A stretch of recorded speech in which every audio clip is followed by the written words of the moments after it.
Não existe espetáculo sem plateia. É como um teatro. Futebol é um teatro.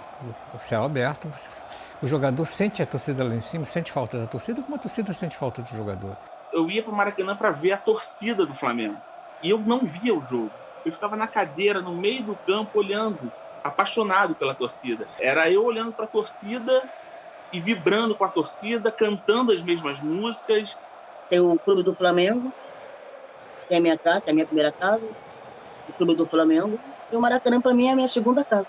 Poxa, nós temos estátua do Zico na Gávea, nós temos estátua de não sei quem na Gávea, mas nós não temos a estátua do Jaime de Carvalho. O meu ídolo como torcedor do Flamengo não é nenhum jogador de futebol. O meu ídolo chama-se Jaime de Almeida Carvalho, é o Jaime de Carvalho.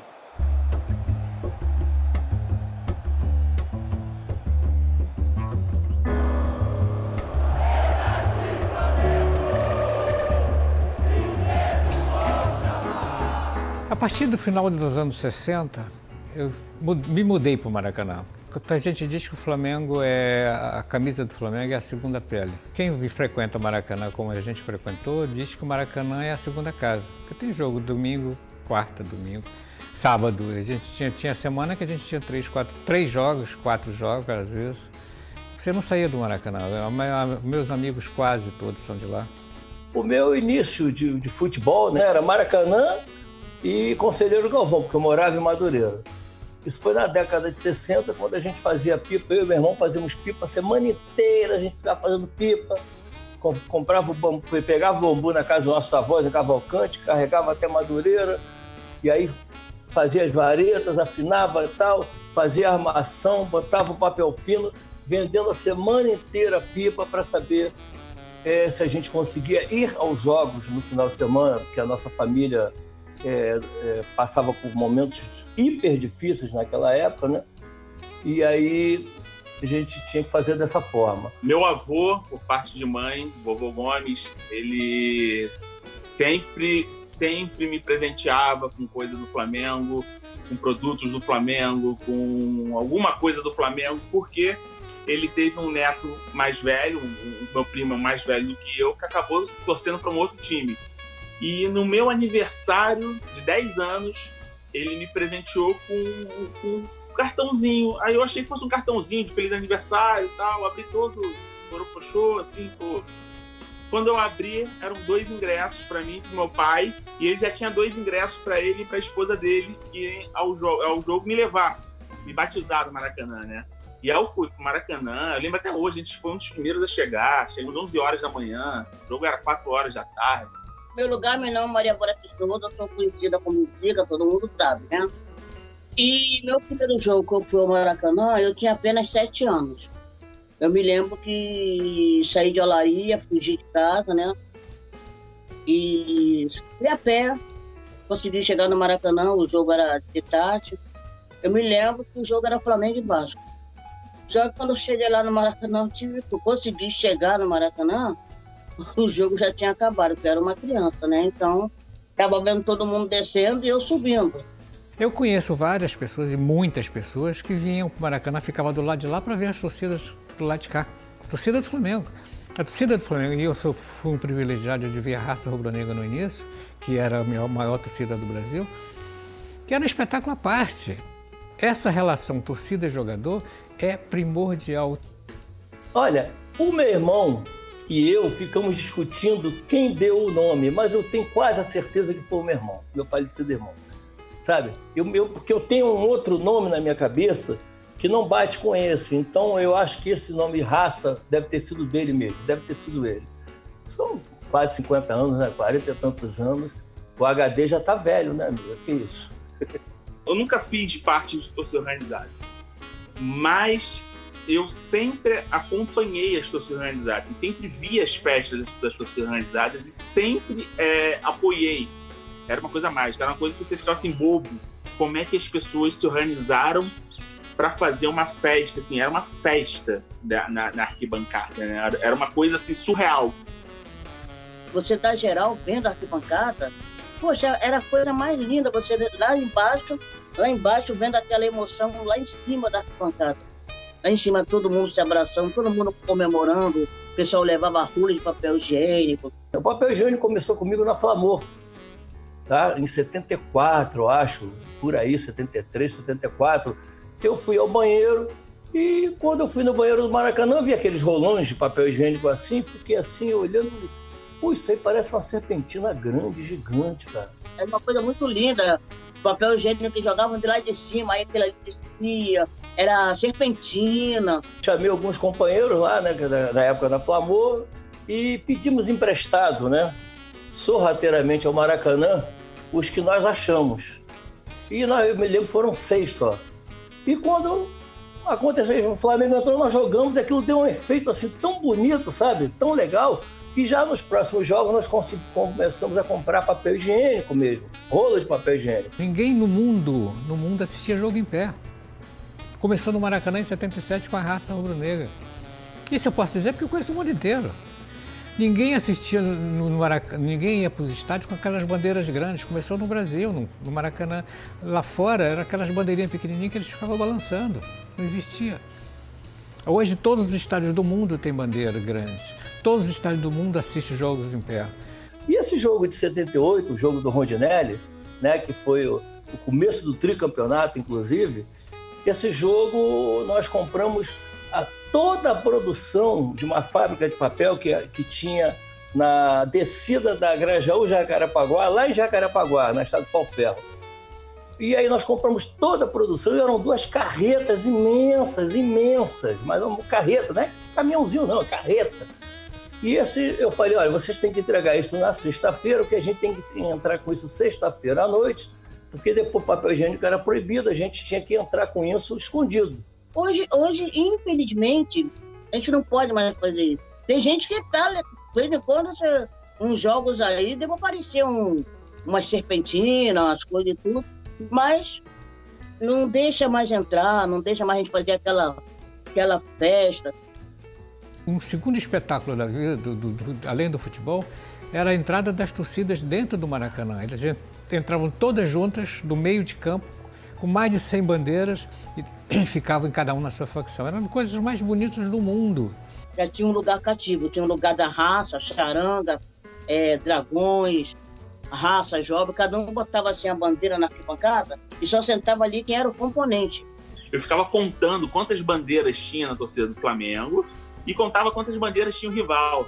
Porque chegava no dia seguinte, eu ia, tinha um tricolor, eu ia no tricolor, minha torcida foi melhor. Eu não tava nem aí pro jogo, eu tava aí pra torcida, eu tava aí pra festa. Eu sempre fui pro Maracanã pra encontrar amigo, ver a festa da torcida. Assim, o jogo vai ter o jogo, mas assim, o que envolve o jogo, pra mim, sempre foi muito mais importante.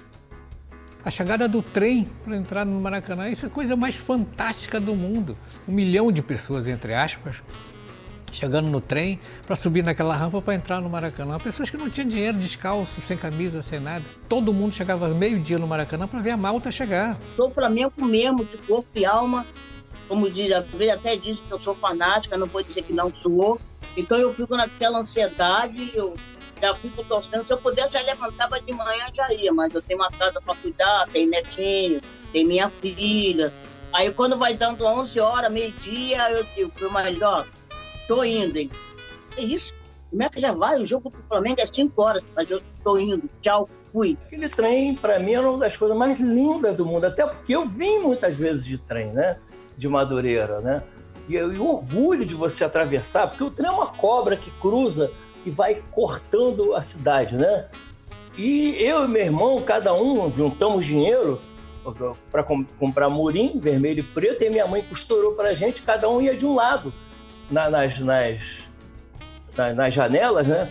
Segurando a bandeira, porque tinha um orgulho de quem tinha mais bandeira nos trens. Eu cheguei na geral, o ingresso eram 10 latinhas amassadas. Eu catei 10 latinhas, eu e minha irmã, e eu tinha R$1, que era R$1 10 latinhas. Eu tinha R$1 na estante. Eu falei com meu pai e com minha mãe, a gente vai dar uma chegadinha aqui. Eles não sabiam pra onde era, a gente foi pro jogo, a gente foi pra geral. E era a única forma de eu ver o Flamengo, porque eu não tava com dinheiro pra comprar outro tipo de ingresso, eu fui na geral, e a geral era era muito bacana. 10 latinhas, ou então um saco de comida que vocês trocavam. Tinha vários tipos de etapas, tinha promoções, tipo supermercado. Se você comprar 1 quilo de leite, ganha um ingresso. Você chegava lá, chegava na porta do Maracanã, tinha aquele monte de cesta que você botava o mantimento e entrava.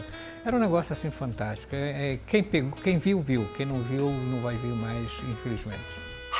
Não sei como é que eu digo, ela nunca deveria acabar.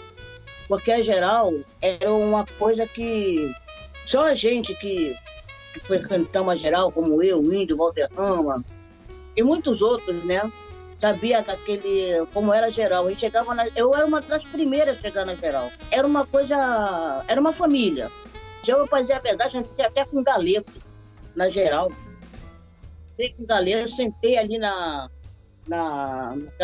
aqueles batentes, que aquilo ali é uma calçada patente, né? E dividia o galeto com o pessoal chegava, e aí, colega, dá um pedaço aí, pô, vai comer tudo. Não, tá aí, pode comer, entendendo? Geral era um sacrifício do caramba, mas era um xodó, era um amor. Se tivesse geral hoje, eu voltaria aí de geral de vez em quando, só para me lembrar.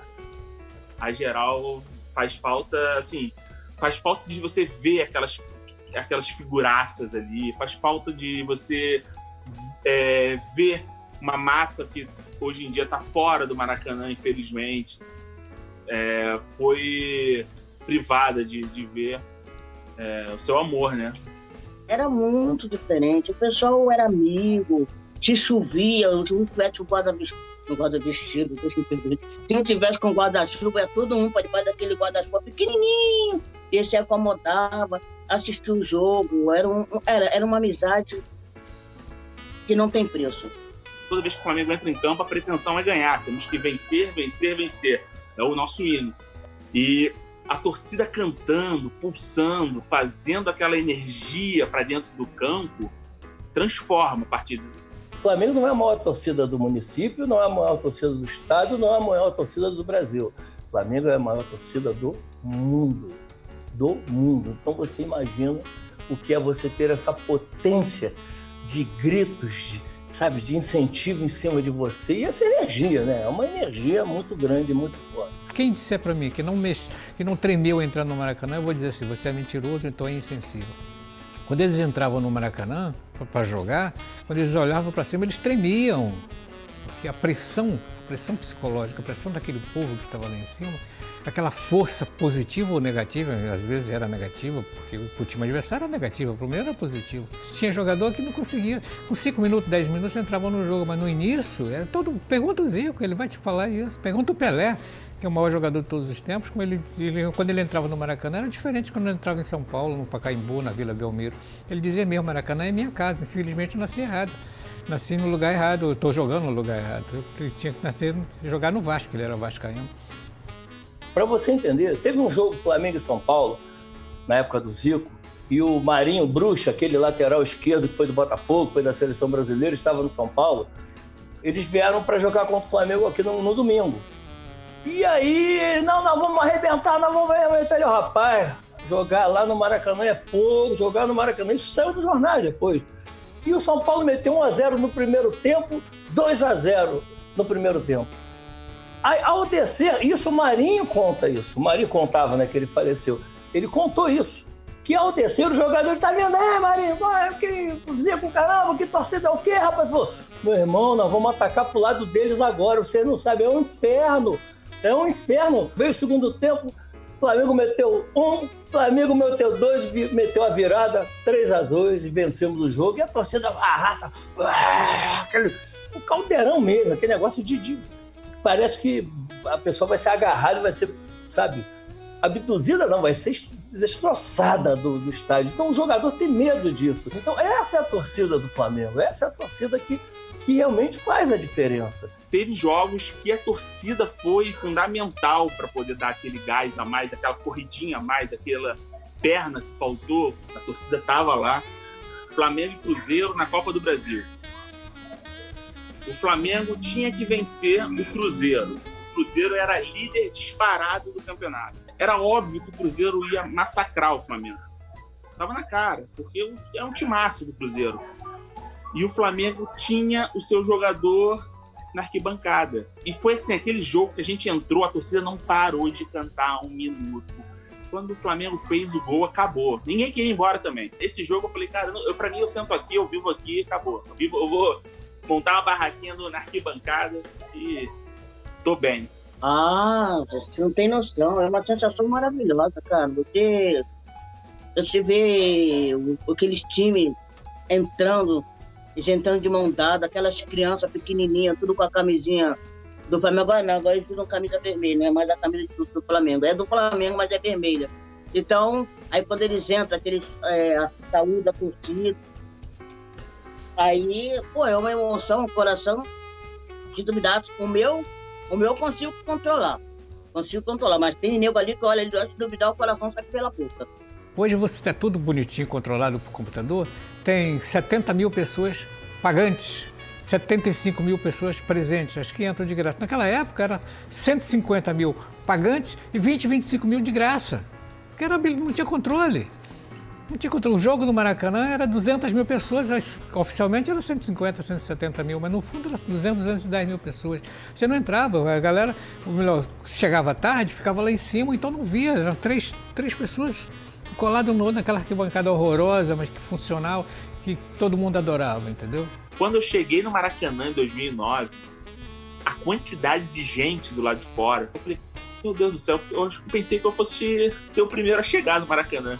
Tinha muita gente. Eu entrei no Maracanã sem ingresso. Por quê? Eu tava com o ingresso na mão, aquela fila que tu não sabia onde começava, onde acabava, onde era o quê. Eu saí, o pessoal saiu me empurrando, eu com o ingresso na mão. Quando eu fui ver, tava aberto ali a parte de baixo, tava aberto a roleta. E aí o policial, vai, pula. Eu pulava o Maracanã. Viu o pessoal comentando, o Flamengo vai jogar, o Flamengo já corre no Maracanã. Aí eu já ficava naquela expectativa, era quarto, o Flamengo jogava quarta e domingo. Aí já tinha uma camiseta do Flamengo, já bem batidinha já. Aí eu já tinha um lugarzinho que guardava, vestia a camisa do Flamengo. Aí ia pro Maracanã, chegava lá no Maracanã, eu fazia aquela volta toda ali pela Rádio Oeste, dava acesso para geral, eu pulava para geral e ficava lá até a hora do jogo. Era um Maracanã, era uma coisa horrorosa, a arquitetura linda por dentro, mas nada funcionava no Maracanã, a banheira não funcionava, as arquibancadas não funcionavam, era tudo muito ruim, mas a gente sentia como se fosse a nossa casa. A queda da arquibancada, eu lembro que eu não estava no Maracanã, eu era muito novo, meu avô estava nesse jogo da queda da arquibancada, e eu lembro da gente, não tinha celular, eu lembro da gente tentando falar com meu avô, agoniado, porque achando que meu avô ia sempre de cadeira, achando que caiu em cima do meu avô, machucou meu avô, enfim. A gente não tinha celular, não tinha como entrar em contato, aquele desespero.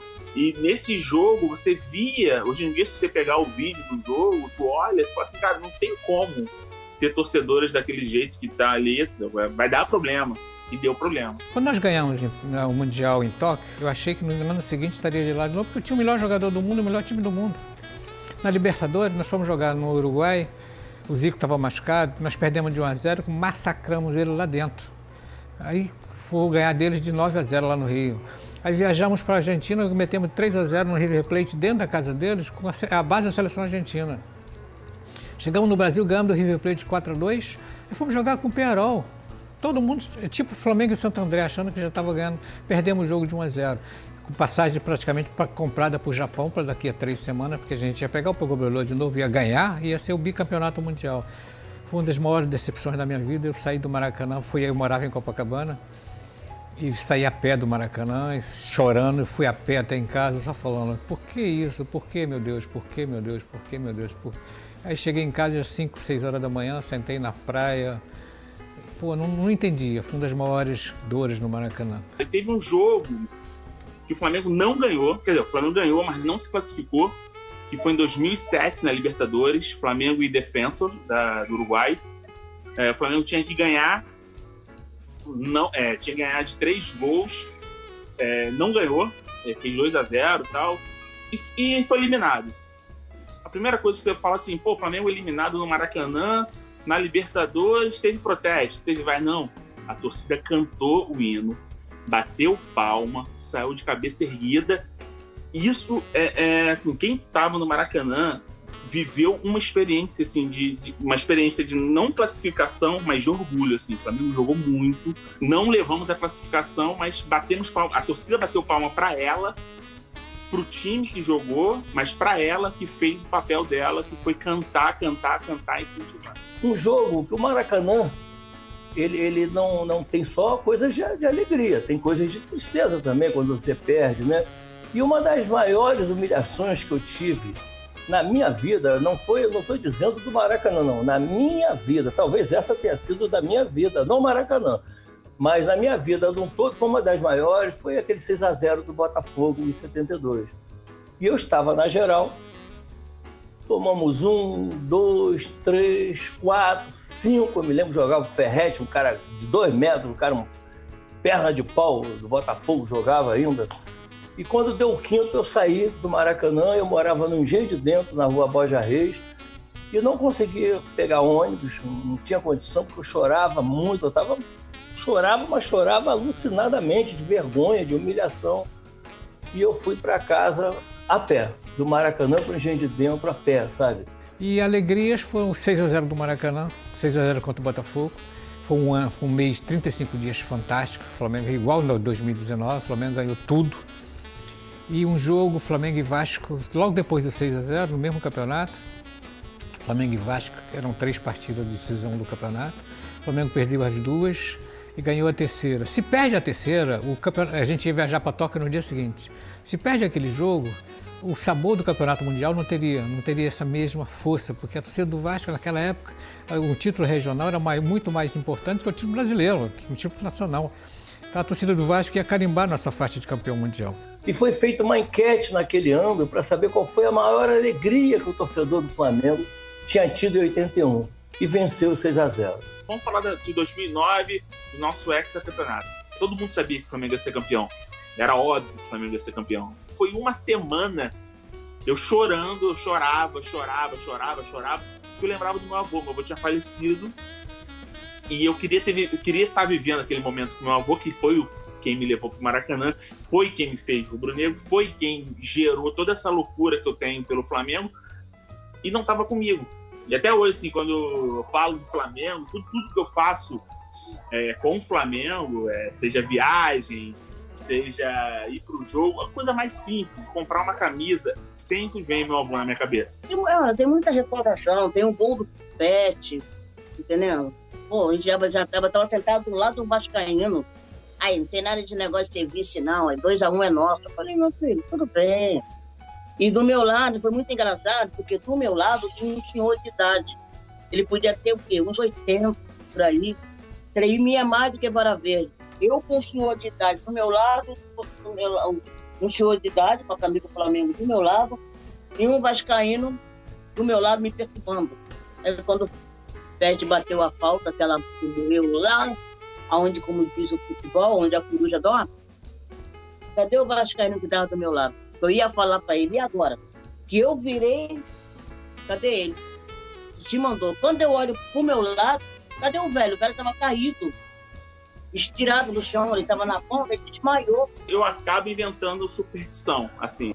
Venceu bem aquela roupa. Eu tento assim, claro, eu lavo, né? Eu não sou porco, né? Eu lavo, a cueca eu lavo, a meia eu lavo, mas eu tento identificar, ó. Foi a meia preta, com esse detalhe, foi esse tênis, foi essa calça, foi essa cueca. Eu lavo, quando acaba de lavar, tal, passou, eu guardo, porque assim, o próximo jogo importante, e dependendo se for Libertadores, se for um jogo que o Flamengo precisa ganhar, eu vou com aquele kit. E eu teve uma época que o Flamengo estava muito bem, em 81, naquela época eu só andava com a mesma cueca, só ia com a mesma cueca e com a mesma meia. Lavava, deixava guardado só para eu nos dias dos jogos, porque eu achava que dava sorte, né? Não era só o Zico, Andrade, Adílio, Zico, Lico, né? Todo mundo não, eu achava que aquilo ali também dava. Mas tem uma história assim, fantástica do seu Geraldo, que era da raça, o filho dele, o Alexandre Teixeira, também era da raça. E um dia nós tínhamos que ir um jogo Flamengo e Vasco, que esse era mais místico que não sei o quê, esse era supersticioso demais, era o Roberto Carlos da arquibancada, o seu Geraldo. E ele falou, não, nós temos que ir de geral, nós temos que ir de geral, nós temos que ir de geral. E nós fomos de geral. E simplesmente o Vasco estava ganhando de 1-0 e ao final, quase do jogo, ele pegou um charuto, que nem fumava charuto, mas ele levava porque a cabeça dele funcionava assim. E começou a puxar aquele charuto, daqui a pouco o Flamengo meteu 1-1 e nós empatamos aquele jogo. E ele acabou o jogo, logo depois do jogo acabou, jogou o charuto fora. E aí ele chegou, fomos embora e tal, 2h30 da manhã, de domingo para segunda, toca o telefone na minha casa, não tinha celular, não tinha nada disso, né? Eu atendi, era o Alexandre. Cláudio! Eu falei, oi, Alexandre, aconteceu alguma coisa? Não, meu pai quer falar contigo. Eu falei, pô, o que foi que houve, rapaz? Não, ele vai falar. Ele, meu filho, olha só, você lembra que nós estávamos perdendo no jogo? E eu acendi um charuto, eu falei, lembro, você tava, pô, aquela fumaceira e tal. Pois é. E o Flamengo fez o gol. Aquele charuto deu sorte. Aquele charuto é o charuto da sorte. Nós temos que ir no Maracanã agora para pegar antes que eles varram aqui e o charuto suma. Eu falei, pô, senhor Adriano, são 2 e pouco da manhã. Não, nós vamos passar na tua casa agora. Nós vamos pegar. Se arruma que a gente... E assim foi, e assim aconteceu. Nós pulamos o Maracanã quase 3 horas da manhã, sei lá, e ficamos acendendo fósforo assim, porque senão os chocolates vinham, né, os caras vinham, os seguranças, para procurar mais ou menos a localização das estávamos, até que ele achou, ele, tá aqui. Oh, e aí foi uma felicidade e o charuto da sorte viveu com ele até o resto da vida. Então, essa coisa de superstição, eu acho que todo mundo tem. Quem não tem superstição, amiga, é impossível que não tenha.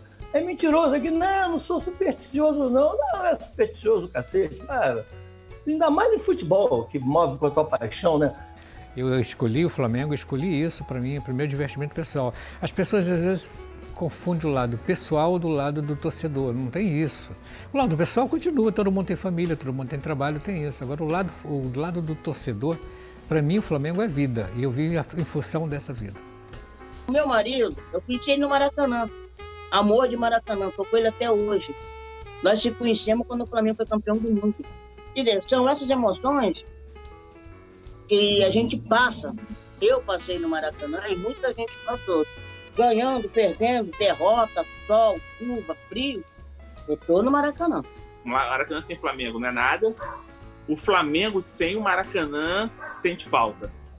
Pode jogar em outros estádios, mas se não for no Maracanã, falta alguma coisa. Eu tenho o maior orgulho de ter gerado 2 flamenguistas, né? Assim, ter transformado 2 flamenguistas. O meu pai, que não era flamenguista, ele era tricolor. Eu posso até falar que ele era tricolor.